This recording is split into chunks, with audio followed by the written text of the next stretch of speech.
oke.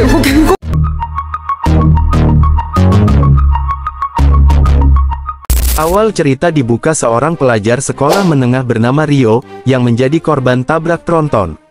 Ketika ia terbangun, ia mendapati dirinya berada dalam dunia isekai. Namun, yang tidak ia ketahui adalah bahwa ia memiliki atribut tersembunyi yang membuatnya abadi. Cerita dimulai di dunia isekai yang bergaya abad pertengahan, di mana Ryo terlihat terbaring di dalam sebuah pondok kosong. Pondok tersebut tidak memiliki perabotan lain selain 2 buku dan sebuah pisau yang tertinggal di atas meja. Ryo bangkit, mengabaikan ketiga barang tersebut, dan keluar untuk mengambil udara segar. Dia melihat sekeliling dan hanya melihat pegunungan tinggi di mana-mana. Lalu, ia melihat tangannya dan mengucapkan mantra, air keluar, mengundang munculnya badan air kecil secara ajaib yang memercik di tangannya. Semuanya dimulai beberapa hari sebelumnya ketika Ryo tiba-tiba mendapati dirinya di sebuah kekosongan putih. Saat ia mulai bertanya-tanya di mana ia berada, seorang malaikat yang menguasai alam ini muncul dan membaca pikirannya, memastikan bahwa dunia ini bukanlah kehidupan setelah mati. Malaikat itu mengungkapkan betapa senangnya ia akhirnya memiliki pengunjung setelah bertahun-tahun, tetapi pada saat yang sama menunjukkan kesedihan karena Ryo baru saja meninggal di dunia asalnya setelah tertabrak tronton. Ryo sudah menyadari hal itu dan ia juga mengira bahwa ia akan bereinkarnasi. Maka ia bertanya kepada malaikat yang dalam pikirannya ia namakan Michael, tentang apa yang harus dilakukan di kehidupan berikutnya. Michael menyarankan agar ia hidup sesuai dengan keinginannya. Ryo selalu ingin menjalani kehidupan yang lambat dan membosankan. Michael memindahkannya ke hutan Rondo untuk tinggal sendirian di sebuah pondok kecil. Michael telah menyiapkan makanan selama 2 bulan di sebuah rumah es kecil. Di dalam pondok, ia juga meninggalkan 2 buku yang dapat membantu Ryo belajar tentang dunia dan cara menggunakan sihir. Hanya setelah membaca buku tersebut, Ryo belajar bagaimana memunculkan badan air kecil dari udara. Ryo sekali lagi berlatih menggunakan sihir air dan berhasil menciptakan bola air hanya dengan membayangkannya. Menyadari bahwa ia tidak perlu lagi mengucapkan mantra dengan suara keras, ini tentu saja sangat memudahkan sang tokoh utama. Menggunakan sihirnya, Ryo kemudian mengisi bak mandi dengan air segar, yang baginya terasa menjijikkan karena air tersebut secara teknis berasal dari dalam tubuhnya. Air di bak mandi sangat dingin, jadi ia harus mencari cara untuk memanaskannya.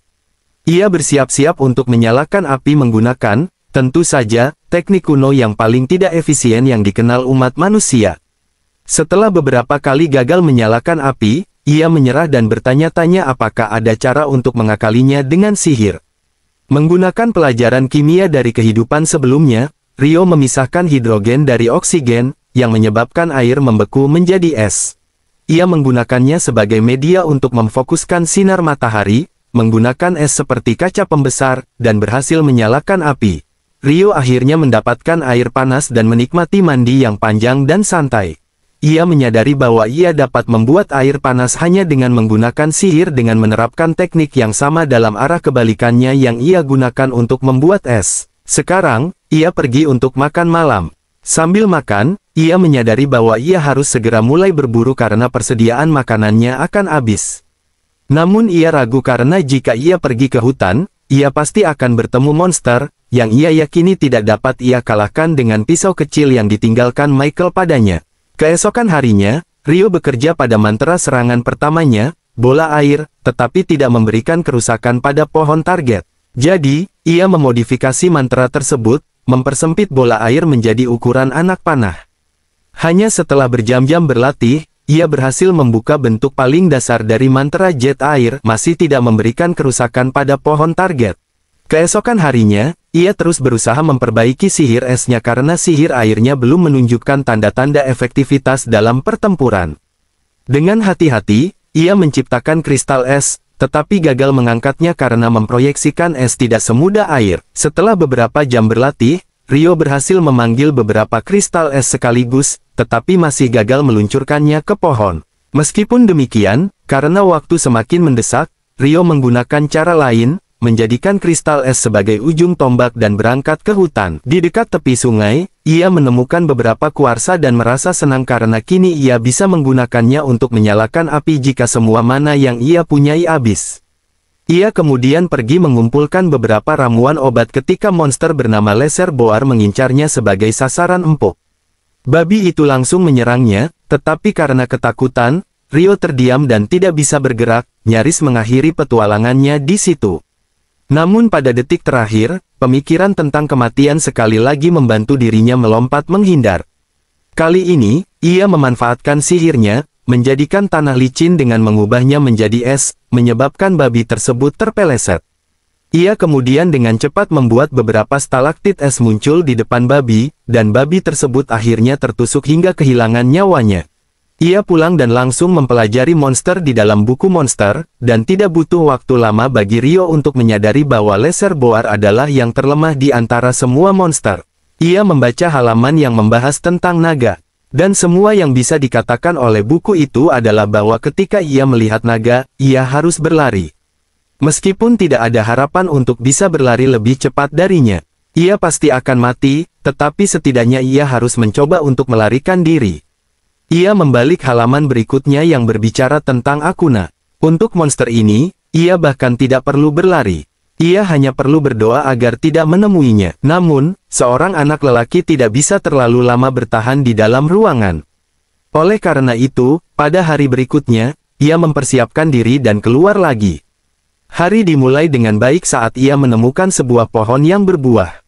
Ketika ia mengambil gigitan pertamanya, rasanya luar biasa dan membuat semua stres yang ia alami sebelumnya sirna. Namun, ia kembali mengalami stres ketika seekor hawk pembunuh terbang ke arahnya dan menjatuhkannya. Ia melihat bahwa hawk tersebut lebih kuat darinya. Hawk tersebut menggunakan sihir udara yang tidak terlihat, sehingga tidak ada cara baginya untuk melawan. Ia teringat ide dari buku dan memutuskan untuk lari, tetapi bagaimana ia bisa lebih cepat dari seekor burung? Menyadari terjebak, ia berhenti untuk melawan. Ia menggunakan sihir esnya untuk menjebak hawk tersebut. Ketika ia mengira hawk itu mati, ia mendekatinya, tetapi hawk tersebut berhasil memecahkan es dan meski satu matanya terluka. Ketika hawk itu menyadari bahwa ia kini lebih kuat, ia melarikan diri.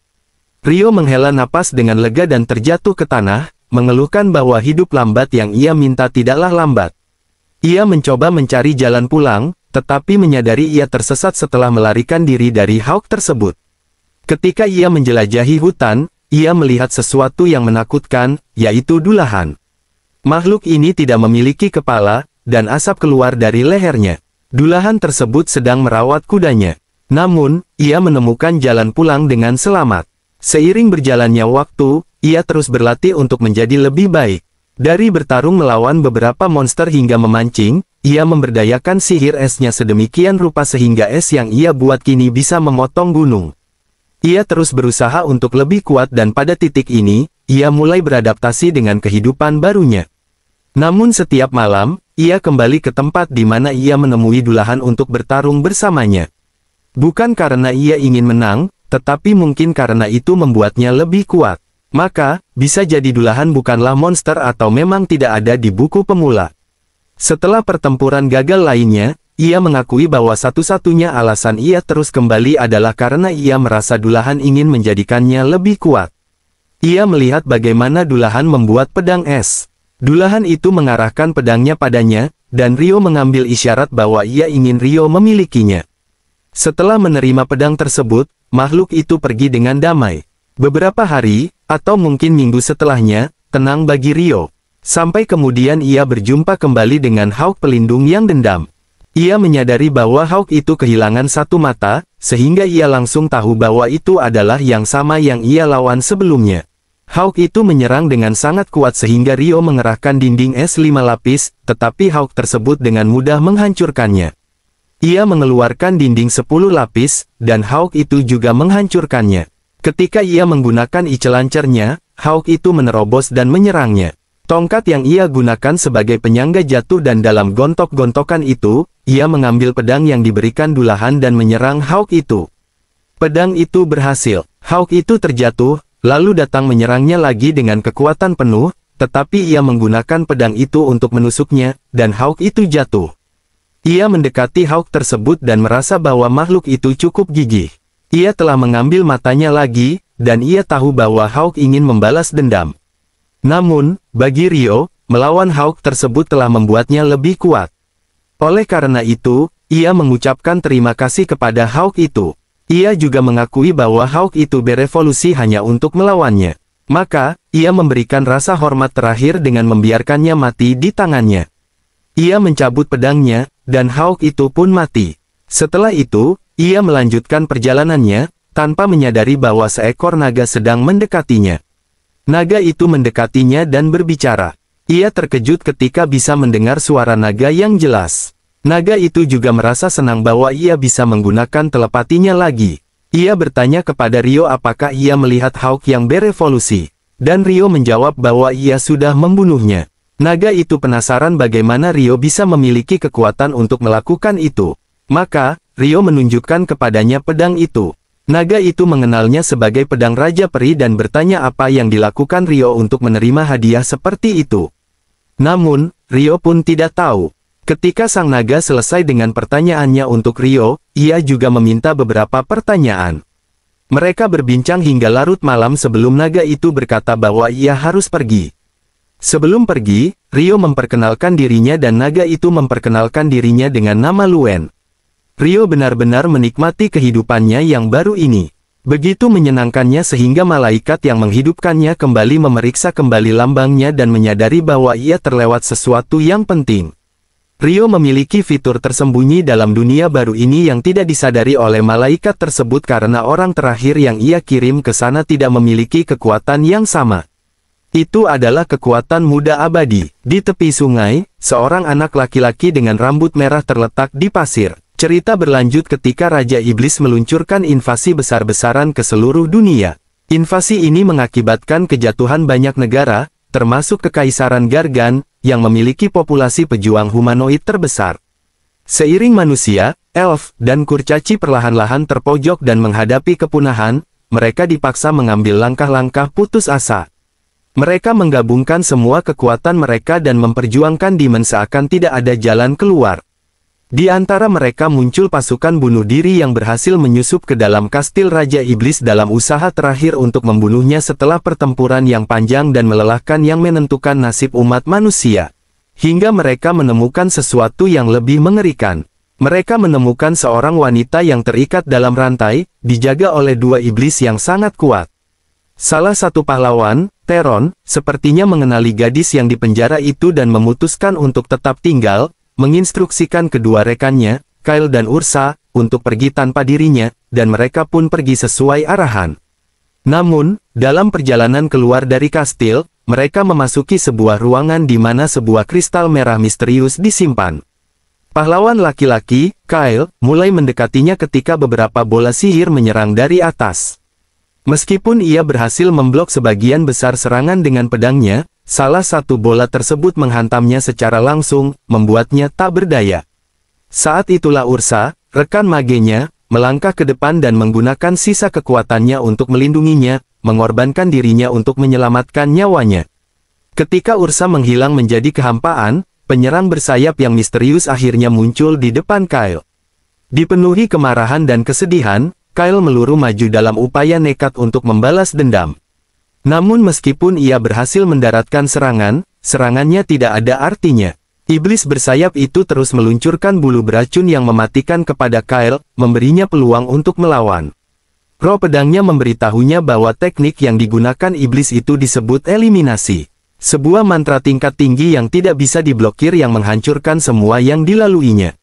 Menyadari bahwa ia tidak akan selamat dari serangan berikutnya, Kyle membuat pilihan putus asa. Ia memutuskan untuk melepaskan kekuatan penuh dari batu permata pedangnya.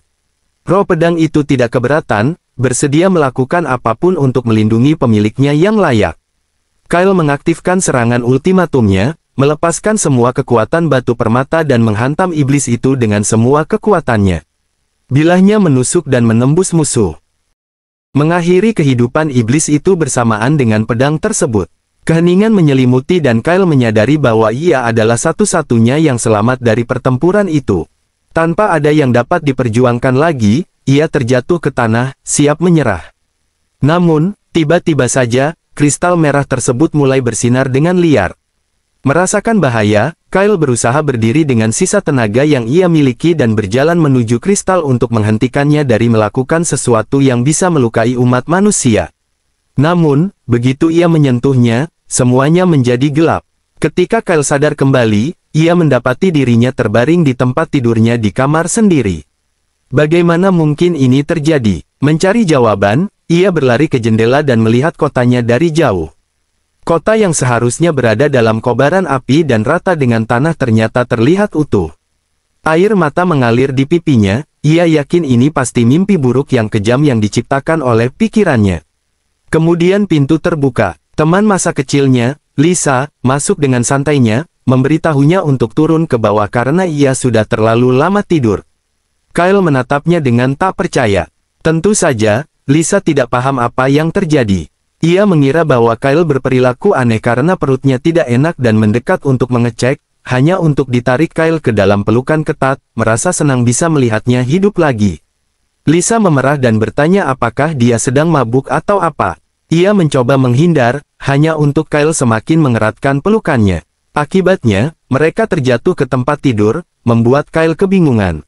Lisa akhirnya mendapatkan sedikit kendali, mendorong Kyle menjauh darinya dan memukulnya di perut.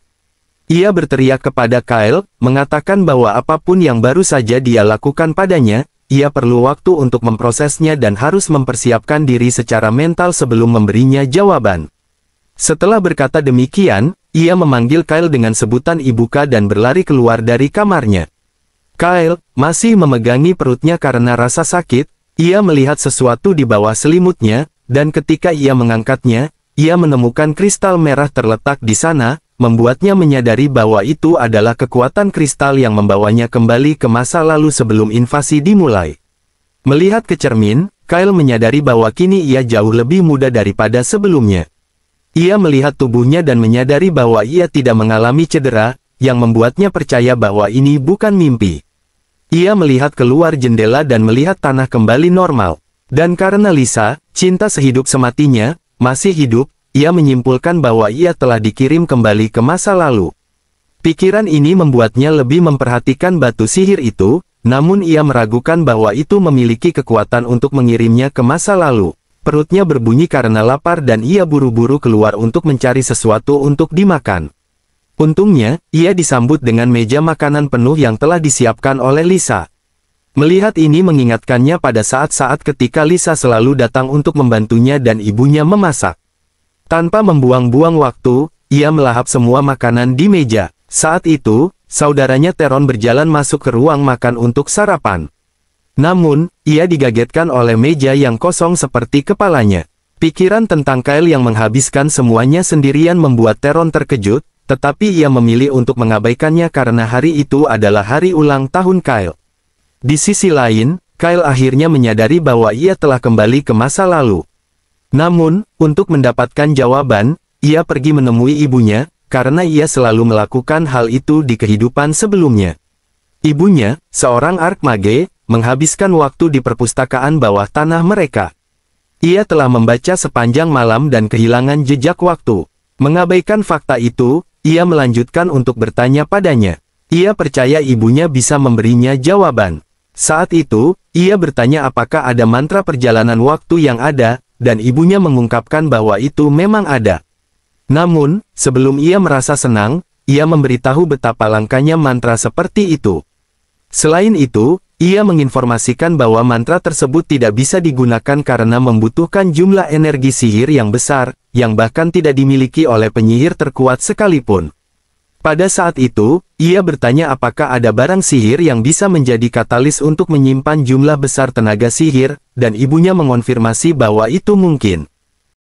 Seperti yang diharapkan, batu sihir di tangannya adalah barang yang tepat. Itu adalah hati naga ilahi yang legendaris yang telah hilang selama lebih dari 1000 tahun. Ini benar-benar menjawab semua pertanyaan Kyle dan ia senang bisa berbincang dengan ibunya setelah waktu yang sangat lama sejak kematiannya di kehidupan sebelumnya. Ia mempertimbangkan untuk memberitahu orang-orang tentang serangan iblis yang akan datang, tetapi ia yakin bahwa tidak ada yang akan mempercayainya, karena itu bukanlah opsi yang mungkin. Ia bersikeras untuk membunuh Raja Iblis sendiri, meskipun kini ia hanyalah seorang yang sangat lemah dibandingkan dengan dirinya yang dulu. Terlepas dari segala itu, ia mengambil pedangnya untuk menguji kemampuannya dan melihat apakah ia mampu menghadapi. Begitulah petualangan Rio dan Kyle dalam menjalani kehidupan baru mereka yang dipenuhi dengan tantangan, sihir, dan peluang untuk menentukan nasib mereka sendiri di dunia yang penuh dengan monster dan keajaiban.